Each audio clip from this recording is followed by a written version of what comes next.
Olá, boa tarde. Eu estou aqui para apresentar o meu PIBIC do ano de 2021 e 2022, em que foi estudada a modelagem dinâmica de prendedores evitados. Então, aqui temos um breve sumário da apresentação. Então, inicialmente, na modelagem de elementos evitados, a gente estudou e viu que na literatura o método mais eficiente de fazer isso por meio de elementos dinâmicos e discretos.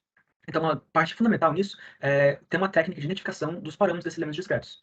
Então, nosso objetivo nesse estudo foi estudar um método de identificação, que nesse caso vai ser o algoritmo genético, e como ele poderia ser aplicado nos elementos evitados futuramente. E como a gente escolheu o algoritmo genético é um método de otimização de problemas que minimiza e maximiza funções por técnicas que se baseiam em princípios da seleção natural. Então, os dois grandes objetivos desse trabalho foi comparar o algoritmo genético que faz parte da toolbox de otimização do MATLAB com um desenvolvido por um ex-aluno da UNB em sua tese de mestrado, que é o Gino Coelhinhos. A gente vai comparar a eficiência, custo computacional desses dois algoritmos. Então, nos algoritmos genéticos, como qualquer algoritmo de otimização, a gente precisa primeiro definir as funções objetivos para maximizar e minimizar. Como a gente vai utilizar parâmetros modais nessa análise, a gente constrói aqui três funções objetivos. Uma que se baseia em erros de frequência, em que a gente pega uma diferença entre a frequência de referência com as frequências obtidas pelo algoritmo genético para calcular um erro. O outro se baseia nas formas modais, em que a gente tem uma diferença entre as matrizes que possuem as formas modais como vetores coluna, e aplicando essas funções a gente tem um erro escalar. E a terceira é só uma combinação linear dessas duas, que será fundamental para identificar os parâmetros efetivamente.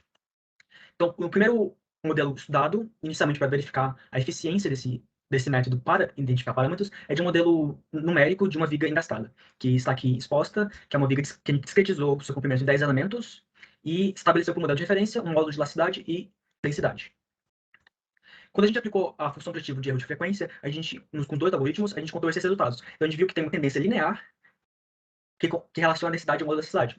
A gente percebe que só com erro de frequência a gente não consegue identificar exatamente os parâmetros da viga. Mas a gente percebe que passa pelo 2000 e 2 vezes 10 ao décima, que é o valor esperado.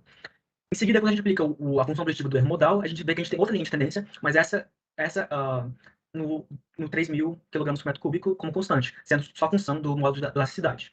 E daí, quando a gente compara, junta na função objetiva, que combina justamente esses dois erros, a gente vê que a gente encontra um ponto que passa exatamente nos valores esperados para aquela viga, que é o 3.000 kg por metro cúbicos e 2 vezes 10 a décima, que são os valores estabelecidos aqui para esse modelo. Então a gente viu que o algoritmo genético foi, de fato, a partir dos dados modais, frequência e modos naturais, encontrar parâmetros dinâmicos dessa viga, ou seja, só com as frequências e modos a gente conseguiu obter a densidade e módulo de elasticidade dessa viga.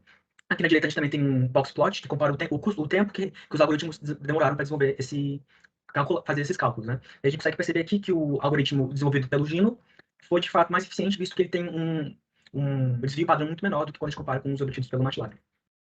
Daí a segunda análise que a gente fez foi agora com um slide instrumental. A gente fez o slide instrumental no Viga Livre a partir desse martelo modal, e obteve esses resultados, e a partir desses resultados a gente usou uma técnica de circle fit, a partir de uma das funções do EasyMod, para obter as frequências e modos naturais.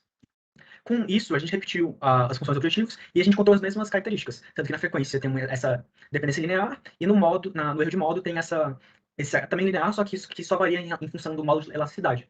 Só que quando a gente percebe, a gente vê que a densidade esperada não bateu com a densidade que a viga de fato tinha, visto que a gente consegue obter a densidade pelo volume e massa da viga experimentalmente. A gente esperava algo em torno de 7.500, e aqui a gente viu que deu mais de 9.000. Então, tem algum problema quando a gente aplica esse método e usa a função objetivo de erro de módulos. E aqui a gente tem o tempo de processamento desses cálculos, e a gente vê que o do MATLAB, de novo, tem um tempo maior e um desvio padrão maior, marcado por esses outliers, que são os pontos vermelhos. Então, para uma forma de solucionar isso, como a gente tinha a densidade da viga experimentalmente, a gente transformou esse problema de duas variáveis de uma única variável, que só dependia do módulo de elasticidade.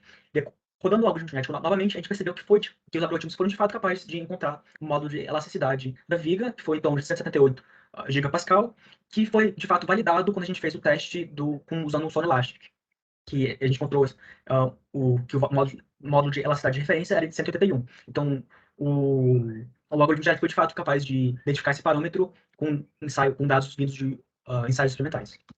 Então, como conclusão, a gente vê que o algoritmo genético é de fato um método efetivo para encontrar esses parâmetros dinâmicos, sendo apenas sensível à poluição sonora, que a gente vê que é oriundo desse erro de modos naturais.